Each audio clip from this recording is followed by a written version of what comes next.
Hi, this is Heather Carlisle, and welcome to the Red Room. Tonight, I'm going to start on a series of 2 conversations that will probably extend into 4 conversations about communication that's the art of expressing yourself. We've looked very deeply at what we need to do in order to be a good listener, and now, in order to express ourselves, how to speak and be clear so that whoever we're wanting to communicate with understands us well. And this program is dedicated to Dwight, who asked that question of me not too long ago.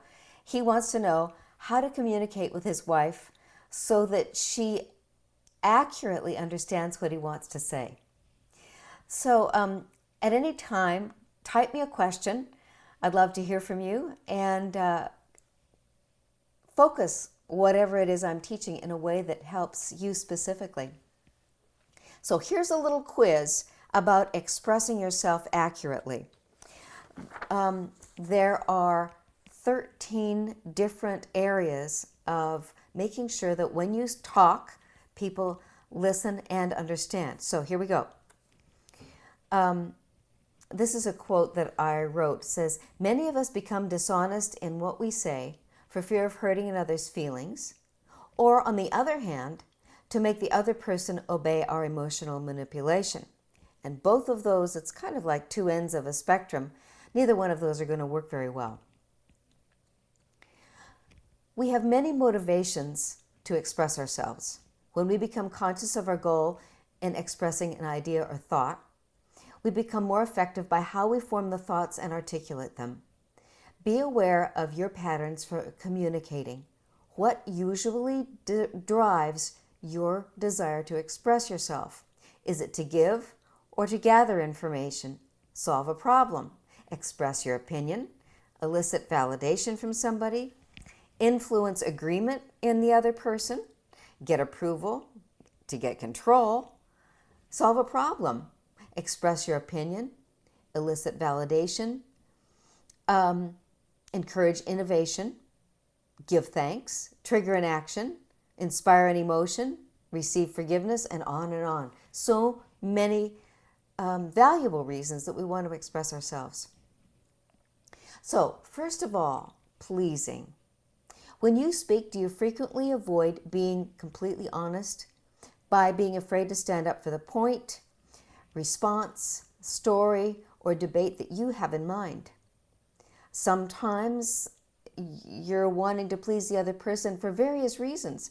And pleasing usually means you want people's approval, or you don't want their disapproval, or you don't want a conflict, or you're afraid of what they might say in response, etc. Number 2, are you too submissive? Do you allow others to interrupt you frequently, and do you give up trying to speak?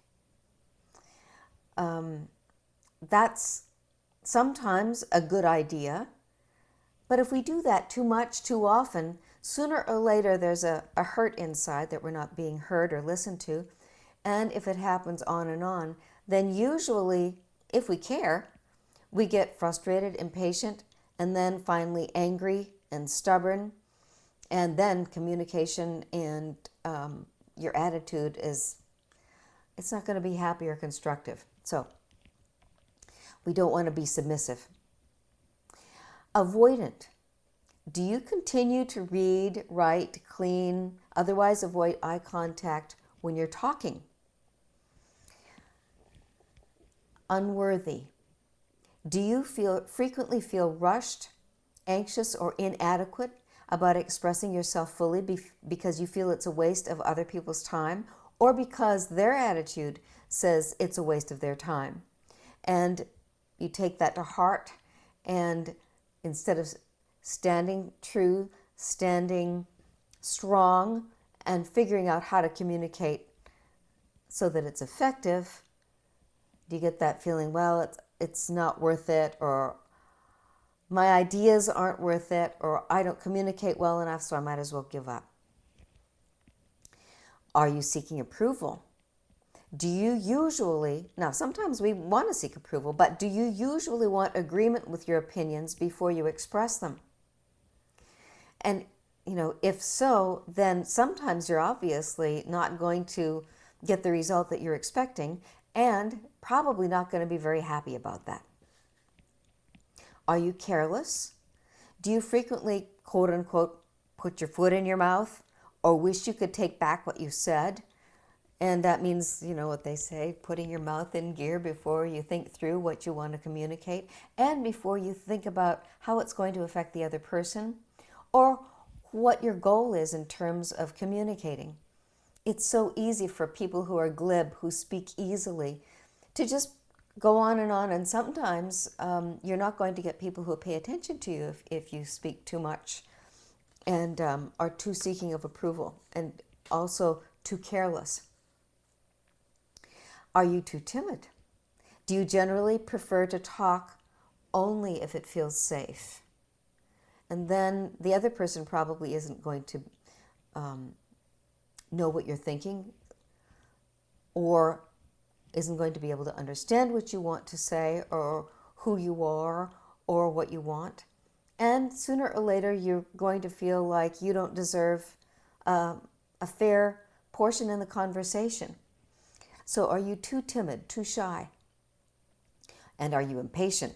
Do you feel that expressing yourself fully is a waste of your time because it takes too much time, too much energy? You have to say too many things in order to get the point across, and so you just don't communicate fully, period. Do you avoid conflict?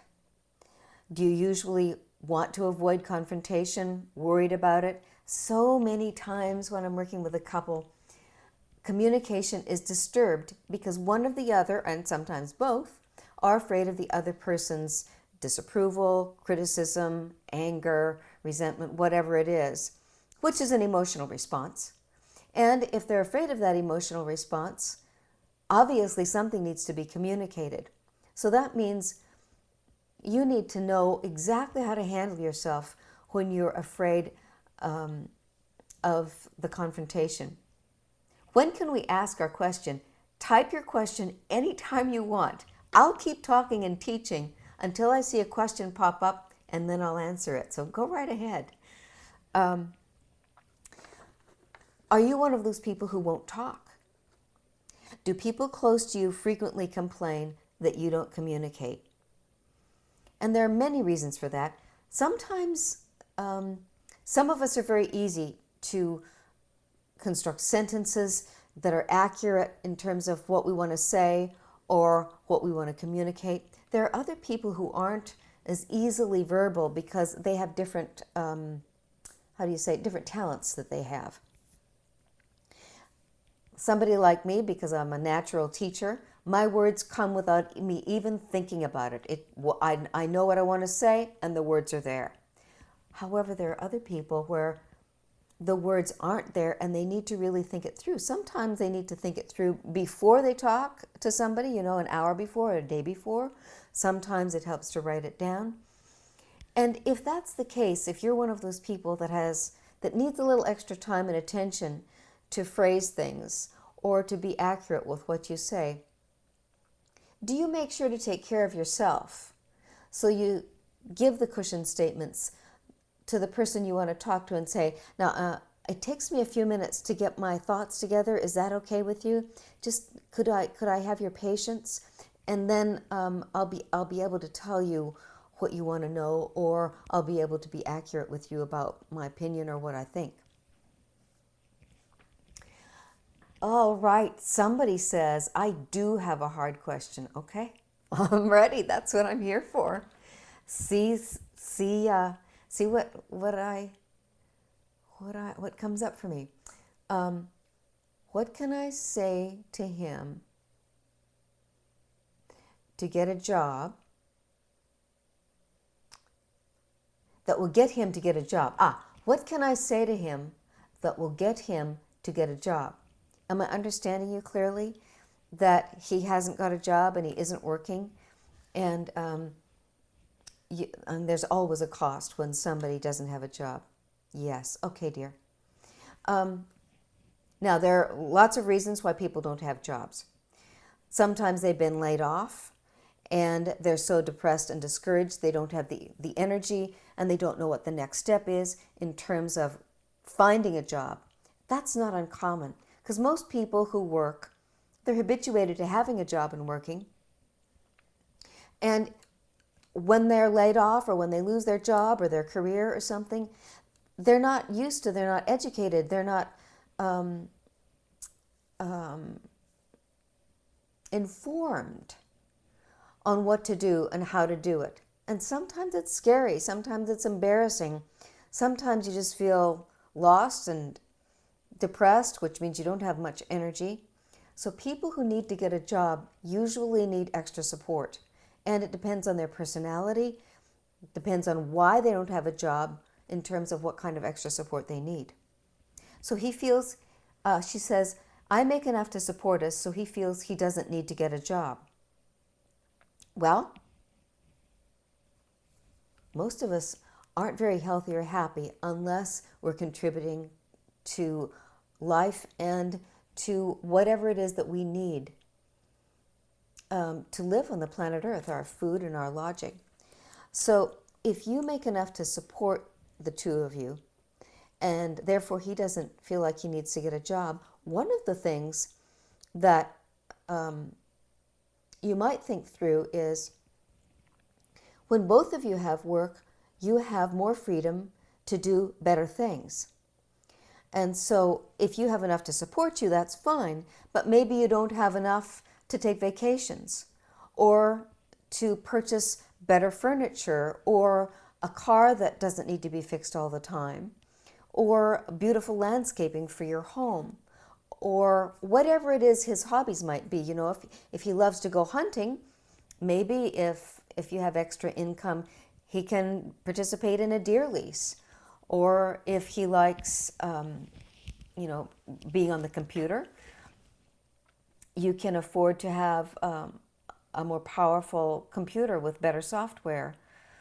Am I on track with you?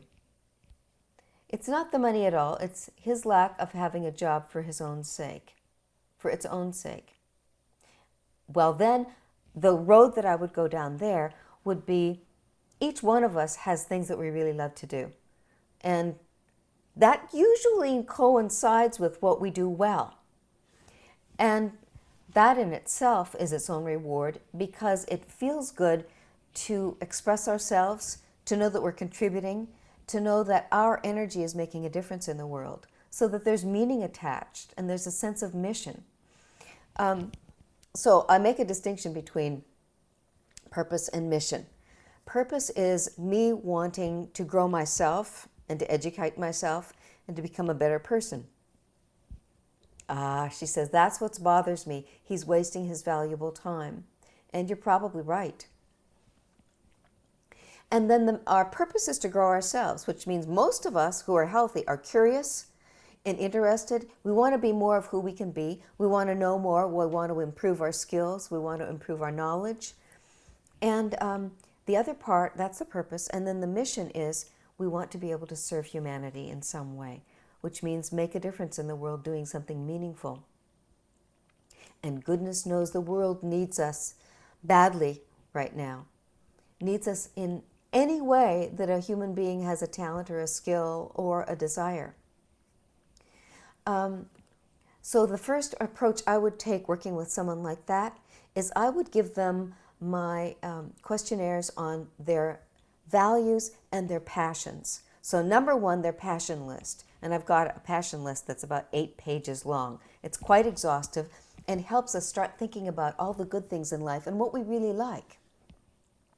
So if you would like my passion list, and to both of you to go through the passion list, and how I ask people to do that is check off all the things that you like or might like or used to like or would like to do someday, and then edit on your computer to a short list, and then compare that short list so that you find things to do together. Now, some people are not rugged individualists. They're better skilled and talented at working on a team. She says, yes, so what do I say to him that won't make him mad? When when I even bring it up, he gets angry. And if he gets angry, then we know that he feels bad about it in some way, and he's defensive about it in some way. So that means we don't want you to be his enemy. And that's then you want to approach it from the way of loving him, of admiring him, and mirroring for him how valuable you think he is in terms of the talents that he has and the things that you approve of and that he does well. So we seldom get angry with somebody who really admires and appreciates us and what we do. So that when we want to approach a discussion, we want to start pretty much all the time with something that's kind and caring and accurate. So then in terms of expressing yourself here, if you do the typical confrontation and ask a question that has no answer, it's like, how come you don't get a job? Well, that question is confrontational, it's negative, it's judgmental, and it's not really got an answer. If it's a quick answer, it's probably not going to be accurate, especially when it's about getting a job. So, for example, there is a personality type that's quite repressed and passive, and they don't have much energy to be self-motivated or to move forward other than trying to keep the peace.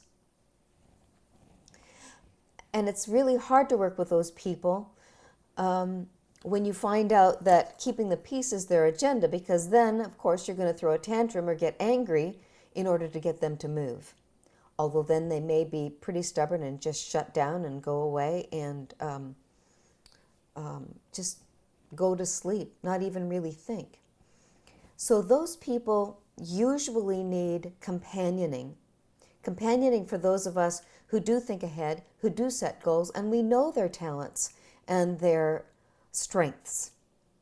They need us to remind them because they are what we call self-forgetting. They need us to remind them about their talents and their goals and to walk with them as a companion in the direction of those talents and goals. Because there are people who just won't do anything unless they have that companioning or partnering or assistance along the way. And in that case, it's not what we think of as like, that's enabling. It's not enabling. That particular, it's called the peacemaker, that personality really just kind of wilts, gets quiet, and shuts down without somebody companioning them. And then, of course, we want to do it in a kind and appreciative way. So if he gets angry, that's a really good sign. It says he cares. The point where it concerns me seriously is when people just like, whatever, I don't care. And they get depressed or hopeless, and they really don't care about anything, which means there's no motivator. Our biggest motivators are the things that we care about, the things that we love. And if we get angry, you can depend on it. There's something we care about. So I'm wondering if you could share with me what it is that he says he wants. Some people want peace. Some people want art. Some people want challenges. Some people want knowledge. You say, wow, yesy, he really is. How you say it, self-forgetting. Okay then, my dear. You may have a peacemaker on your hands. And when you've got a peacemaker who is self-forgetting, you can depend on it that their energy is not going to be focused on remembering themselves or why they're here and what they want. Usually a person like that is focused on getting peace around them and peace in the people around them. What does he want? Really, I don't know. And if you don't know and he's your man, then there's a good likelihood, unfortunately, that he doesn't know either. And that's when my passion list comes in. So send me an email when we're offline. Send me an email and ask me for the passion list. I'll email it to you or I'll give you a link. And Yeah, I'll give you a link or I'll email it to you so that you can fill this out, and it becomes then a constructive, interesting conversation for you. Another question.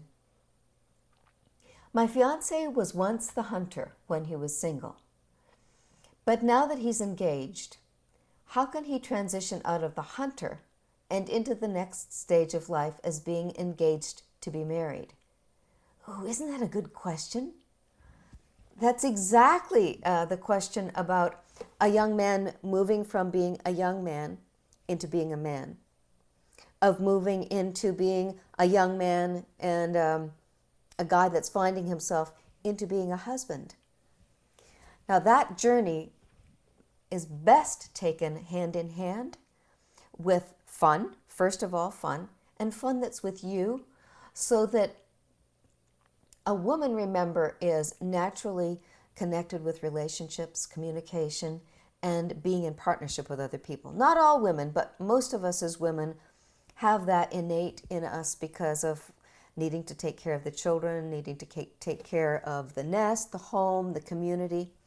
So be kind and gentle with him. And make sure that it's fun. Make sure that he finds it, well, this is interesting. I never thought of it that way. It's the same dynamic that I find when a young couple has their first baby. And if she's not aware of needing to kind of reach her hand out to him and say, come over with us, dear, and show him how to be connected with her and the baby, then he kind of feels left out and he doesn't know how to connect. It can be the same thing when you're thinking about a marriage. Now, understand, a marriage is really hard on a guy. And I don't know how they do it. I know as a woman, I don't have that sense. But they really are devoted to wanting to provide and to protect the people that they love, to provide for us. And that's a big burden, I think, that they willingly take on their shoulders. Which means when they move out of, quote, as you said, and I like your languaging, being no longer the hunter into now the husband, that means that he's got to take on that robe of being the protector, provider.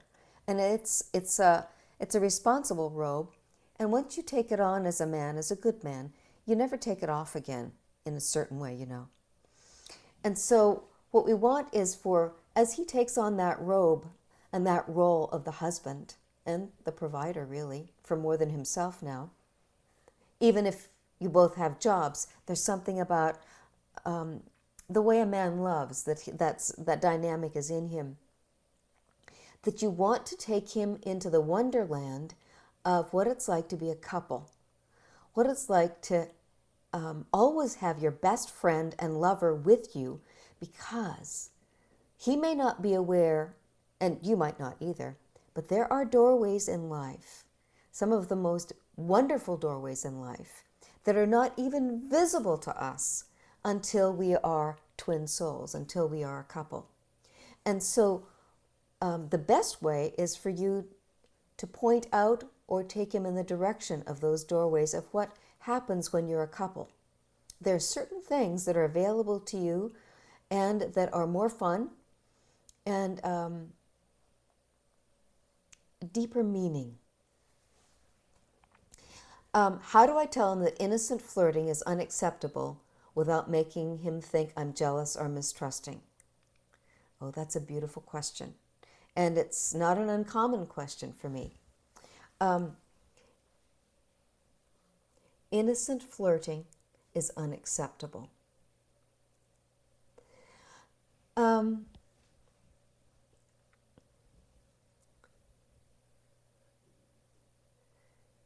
It depends on his personality. If he's emotionally sensitive to you, then a conversation about his understanding and being empathetic to how that makes you feel as a lady. Because when you become engaged and you're now faithful to a man, you're becoming a lady and a woman. And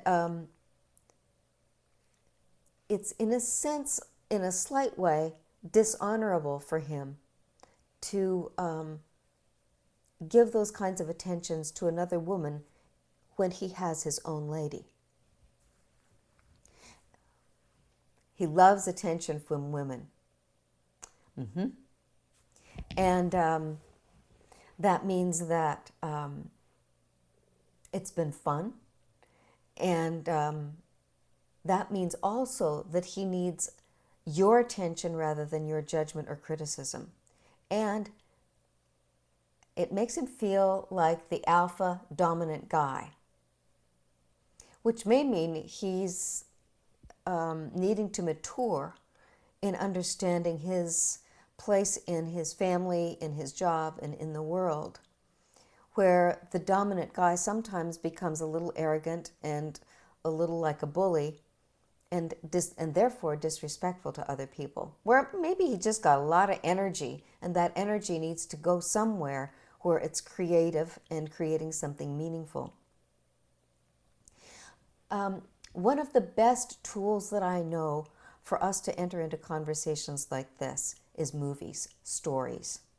Yes, he has a lot of energy. Well, that energy is not going to stop. Thank goodness. We need guys with that kind of energy. And that means his energy, when I work with somebody like that, with a man like that or a young man like that, I then also want to know his passions and mentor him to think bigger than he's ever thought before.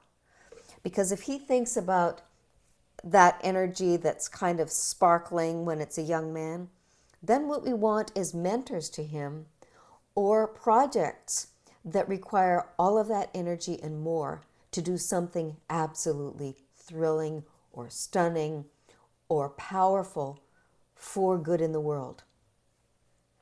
And you would want to be true to his particular personality, his interests, what he values more than anything. So let me see an example. Like, for example, you mentioned Hunter, or the lady before you said hunter. If he really is truly a hunter, where he is a marksman, or he hunts wildlife, or he does trap shooting, then to do a project, to think about a project that uses that passion and that wisdom and that energy. Like, for example, going to, I don't know if you know about the big Boy Scout camp in the summer, Philmont, where it's pretty prestigious to get to go there, and to teach the senior Boy Scouts marksmanship or something with safety in terms of handling hunting weapons and such, where he's now using all of that energy to benefit dozens of people and feeling the power and the goodness in that. He's very competitive in everything he does, sports, work, life. He has to be the best at everything. Well, yay. That means when somebody has that kind of devotion to excellence and competition, what we need badly in the world is great leaders. Great leaders. And if he's going to be the best, then that means not only does he need to be a winner, but a leader. He's super intense. Yep. Well, we've got a guy there that the world needs and needs to be cultivated out of being just a young man into being a leader with vision, with inspiration, with wisdom, and with a focus on making a difference, perhaps beyond just your community, into making a difference with the nation or internationally.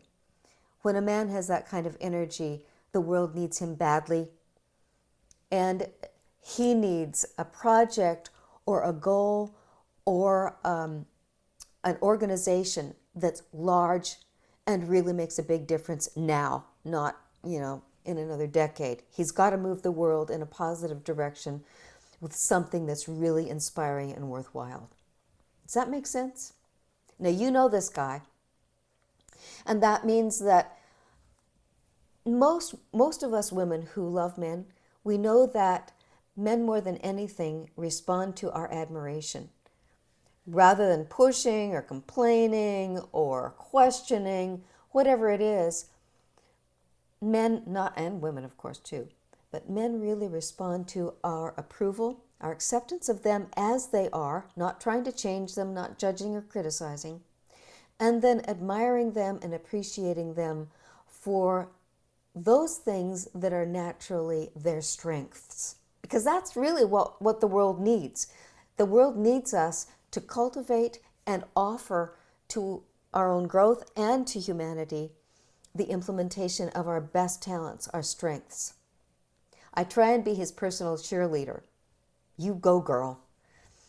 And then begin to have dialogues with him about big things, really big things. And, off the top of my head, for example, if there are people who, and I'm going to go along with the metaphor that I used before of a hunter. If there are people in certain countries that are starving, and they really need to know how to hunt and get food, then to find an organization that's already valiantly trying to help those people feed their children, which means teaching the men how to hunt with the tools they have at hand and changing a whole community so that they're not afraid that their children are going to starve to death.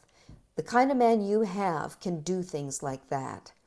And he's going to be motivated even more, in a more focused manner, to take all that intense energy with your support, your encouragement, and your partnership. Because one of the things that I really believe is that when we find our true love, and we get together as those twin souls, I know this is true for Jack and me, we really believe that when we're together, somehow it's charmed. And somehow when we have a beautiful goal or a purpose or mission in mind, nothing can stop us because we're so happy and so excited and so devoted to something worthwhile. It's like those doors open in front of us. So think about that, dear. Think about your man. Think about what areas of the world excite him, and then expand that image of the possibilities. Expand it and then imagine it doubled, and then imagine it doubled again and doubled again. And then think about reaching complete success at that point. And then imagine 10 years down the road what it will become for a community, for the planet, for a certain section of the population. If you think that way as your own visionary, believing in his strength and his energy, you can accomplish something that will just knock your own socks off. So I wish you very, very well, because the world needs us, and the world is open to those of us who really want to do something brave and wonderful. Oh, my dear, you're most welcome. It's thrilling to encounter people with competitive energy and positive intention. So all that flirtatious energy with women, take that energy and have him flirt with something that almost scares him. It's so wonderful, so big, and so exciting for the world. That would be my ideal for you. Okay, let me go back to the pieces that I was walking through in terms of expressing yourself.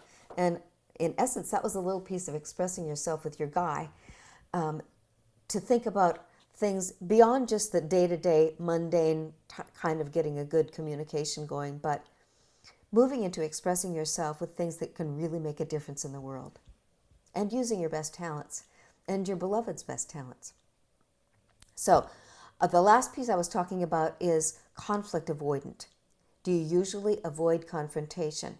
And if that's the case, then goodness sake, if you meet a man like this lady's beloved, he's got all that energy, and he wants you to stand right toe-to-toe with him. He wants you to talk. He wants you to hold the energy. He wants to hear what you have to say, except for don't let his aggressiveness and his desire to win back you down or quiet you down. He wants that fire back and forth. And sometimes really that fire and that happens only with men, unless it's a really strong woman. And men love that. It's not that they're in conflict, it's that it's intense and that it's a dialogue and a debate. So be aware of that and don't find it threatening. Find it exciting. Find it thrilling. Is question time over? Oh, my dear, question time is never over. I'll answer questions the whole time if I have them. And if I don't have questions, then I'll continue teaching the piece that I brought for us today. So ask away. So that was about being conflict avoidant. Now, also, in expressing yourself, are you one of those people who decides not to talk and keeps the silent treatment? Or do people close to you frequently complain that you don't communicate?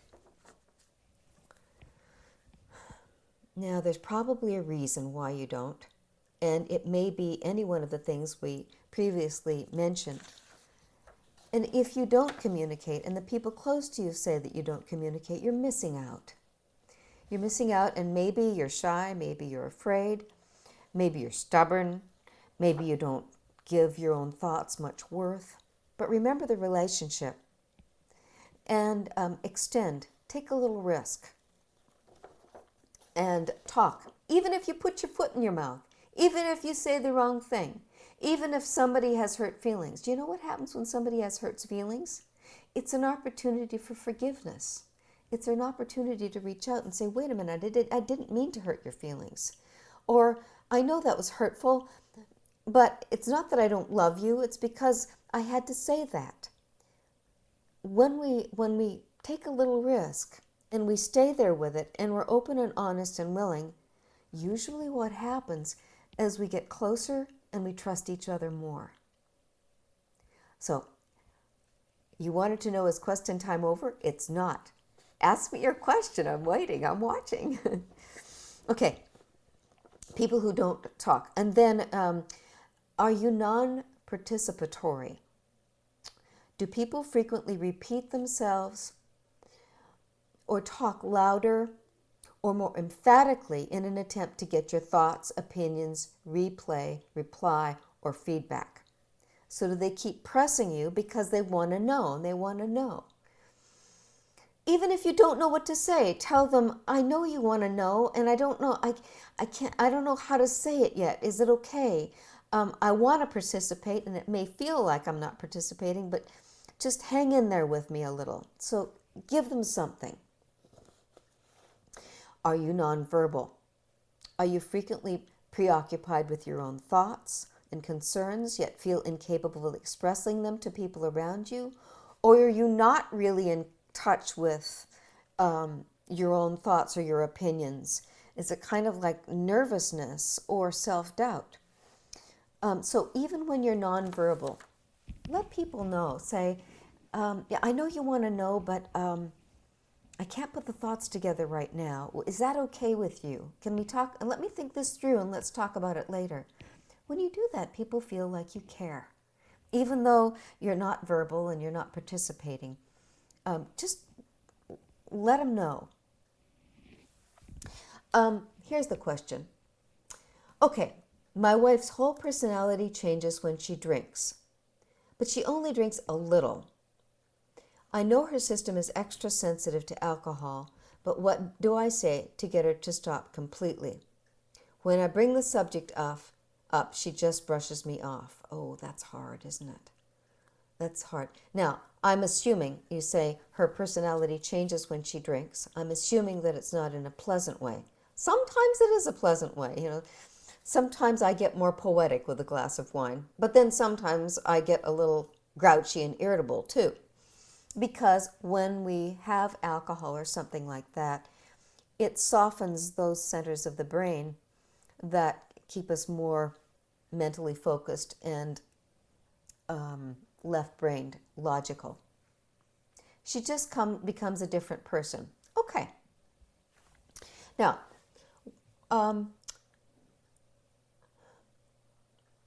when I get a chance to work with people over time, what I always want to do is delineate and name, use what I have, a book I'm working on called The Power of Naming. I want to name the different roles we each take in life, the different hats that we wear. Because how I am with you here in the red room is one part of me. It's the teacher mentor. How I am with pets or little kids is a whole nother Heather. How I am with my husband, talking about the latest movie we saw. How I am when I'm painting or writing poetry is a different Heather. So we all have 10 to 20 different hats we wear in life, different parts of us, different roles that we play, different outfits that we wear. When I teach this, I remind us there are 6 of these different roles that are common to everybody. And 4 of them are developmental in terms of how we developed as our brain was developing through childhood. One of them is our childhood hero, whatever it is that we identified with when we were kids, sometimes a hero, sometimes a game. And one of them is our personality type, which is the one that I use is called the Enneagram, Enneagram. Ooh, he says, not the person I married. Okay, so I just typed Enneagram personality. When I'm working with something that takes on different roles, I want to know their Enneagram because that's the default. And you can depend on it, dear, that when she takes on a different personality other than the woman that you married, then there's another part of her that needs to be expressed. Now, what we want, of course, is all the strengths and positive parts of that personality. So, for example, if someone has a glass of wine and their left brain gets kind of soft, maybe they're a better dancer, a better painter, better poet, but they're definitely not a better mathematician or logical thinker. Can you see the strengths in that part of her? Sometimes you may see something that doesn't look like a strength, but if we flip it over, usually there's something good on the other side. So tell me, the person that she becomes is not the woman that you married. Give me a couple of adjectives or descriptive phrases in terms of what she becomes that's not the woman that you married. Maybe she's confrontational and grouchy. Maybe she, covers up her anger, and when she has a glass of wine, she becomes angry and confrontational or emotional. And if that's the case, then maybe there's something that she's suppressing that she needs to be able to say clearly when she hasn't had something to drink. So, he's telling me I'm just not attracted to loose thinking, loose-minded, immature. Very good. That's exactly what I wanted. So when I hear loose-minded, loose-thinking, immature, what I'm hearing is the right brain part of us. Now, that part of our personality can be childish and loose-minded and messy. Or if we take that, that part of the brain, when people are naturally right-brained, naturally a little messy, usually that's the artistic side or the playful side. Now, we all need to be playful. We all need to be creative in some way. And if she's not in her ordinary life got outlets where she laughs and plays and really enjoys life, or where she's able to be artistic or creative, maybe that part of her doesn't have an outlet in life, and that's where it comes out kind of sideways. When we go into that right-brained place, it's not the left brain, it's not reasonable, it's not logical, it's not quote unquote intelligent, but it is creatively intelligent. And for example, the great poets, the great composers, the great musicians, the great athletes, those are some of the time when we get into that place of flow, and it's not intellectual, it's creative. And if it's undeveloped, it can be messy creative. He's saying, but it is definitely not okay to use alcohol to get creative. Well, I don't know, I can't be that judgmental. Of course, getting out of control with alcohol is immature, and sometimes it's because people just don't know how to live. And I think oftentimes addiction or compensatory habits or comforting things or numbing or little pleasures become those kind of habits because we really don't have a life that's full enough or interesting enough or challenging enough to feed our mind, our soul, our heart, our intensity, our intention. People do use alcohol. People, great creative people over history have used alcohol and drugs. What was that? Opium, Yeah, I don't see it as a good choice either. And sometimes when people need to express the right brain and the world is judging them and tells them that their creativity isn't worthy, then they block it and don't allow themselves the time or the resources to express it. And in that case, it's almost like when they have a drink, taking the lid off the pressure cooker for a second so that they can get, in essence, what I think of as an illicit or a secret pleasure. A pleasure that they have a healthy desire and longing for. He said, oh, I see. So her life is just not interesting enough for her? I don't know. It could be. So drinking, I don't believe in quote unquote using, where we get something to comfort ourselves when we really need something of a higher quality. And that's not an easy question to answer. And I know you know that, because if you could have answered it, you already would have. Obviously, you're asking intelligent questions.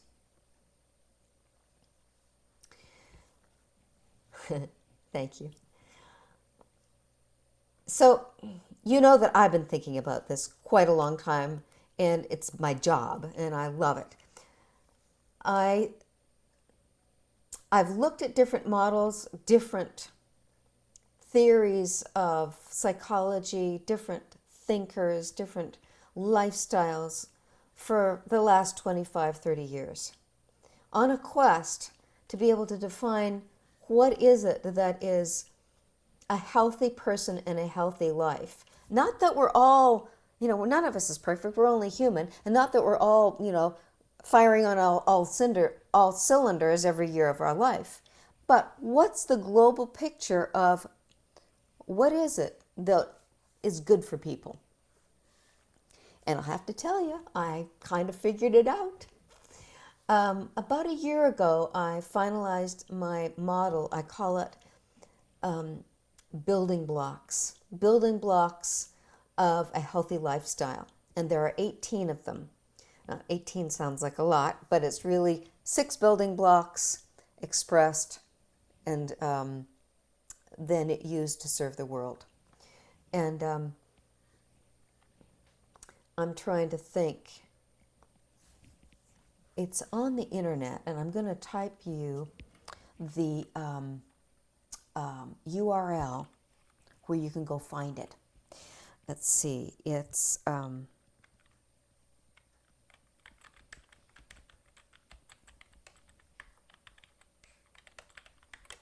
okay. Let me just check my typing here. It's at rewritingyourfuture.wordpress.com.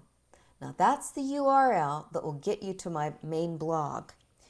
And on there is a link to download, and I'll put it here, Lifestyle Design for Women and for Men. Because there are two. One looks a little girly, and so I made one that looks for the guys. It's a colorful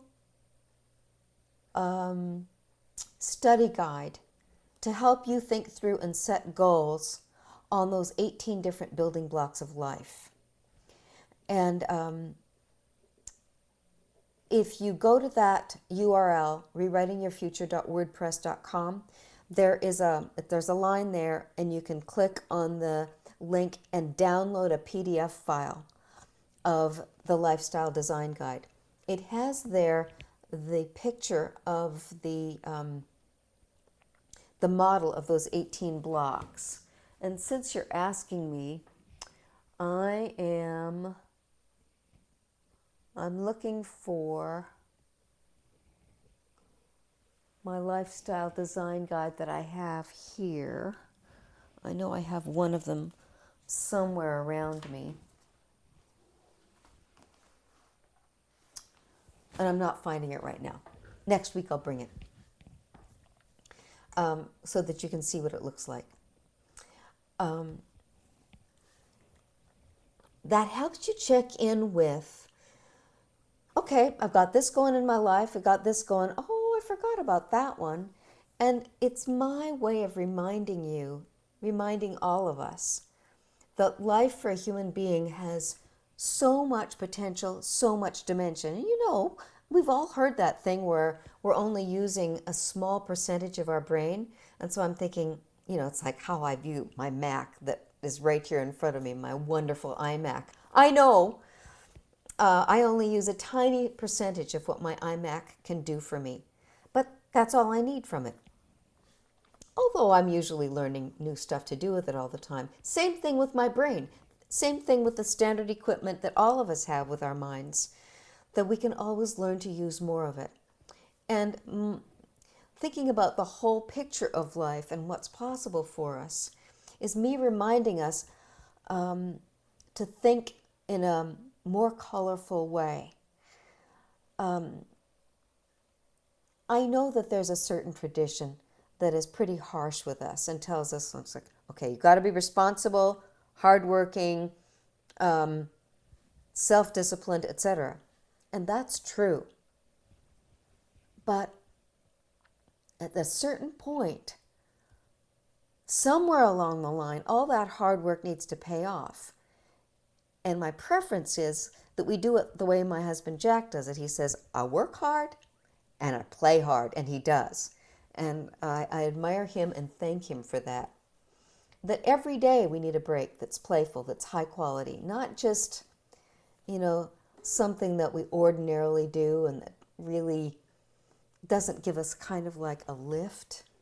And that those playful, happy, enjoyable, artistic, or interactive things, as life goes on, they need to increase in value or intensity, because adults need higher quality than we did when we were kids or teenagers or young adults. Adult fun has got to be meaningful and yummy or funny and hilarious. So, it's hard for me to answer that question, sir, about what's missing in your wife's life without knowing her accurately. You know what I mean? Usually I want to know somebody accurately, and that takes a bit of time. I'm kind of like a detective in that way, because I don't want to be disrespectful. But usually in our times, our role models have only given us certain pieces. This guy has this part, this guy has this part, this guy has this part, and I want that, and that. And sometimes we don't have enough role models that show us the fullness of what an adult, a really grown-up lifestyle can be. Does that answer your question? Am I on track with you? Okay. We've got 5 minutes left. Hasn't that gone quickly? I love your questions. It goes very fast for me. So that I finish this little questionnaire that I started with tonight on expressing yourself, being an expert communicator in terms of self-expression verbally. So the last one is, oh no, there are two more actually. When you communicate, are you wanting to control the other person? Are you too judgmental and opinionated about what you want to express so that the other person feels like you're lambasting them and you're requiring them to agree with you, and you come off maybe a little pushy or disrespectful? So if you're expressing yourself in that manner, the first thing, people will put up a barrier inside. They may listen, but they're saying, this is a little too pushy, this is a little too disrespectful, and I'm going to listen, but I'm going to defend myself at the same time, which means they're not listening with all of their attention. Thank you a lot for your help tonight. Oh, thank you. Thank you for your gratitude. That's my intention, and I'm kind of flying by the seat of my pants in the dark with only a few of your words. So I'm glad that this works for you. I love doing it, as you can tell. And I really appreciate your questions and the fun of interacting with you like this. We're cutting edge. We're doing something that is not done very much in the world yet these days. And I love that. And I love that you're on the road with me. Okay, last one. Are you, that was the last one. About, are you too controlling or judgmental or pushy with your expressiveness? So we are ending our Red Room broadcast. So I'm just going to quickly whip through these 13 points of needing to learn to express ourselves well. Gotta run. Thank you, dear. Are you too pleasing, submissive, avoidant, unworthy, seeking approval, careless, timid, impatient, conflict avoidance, refusing to talk, non-participatory, non-verbal, or too controlling?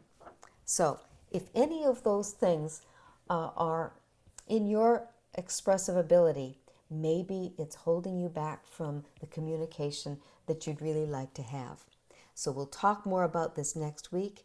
And thank you so much for tuning into the Red Room tonight. It's a joy for me, especially not only to teach, but to answer your questions. Good night, and I'll see you next week at the Red Room.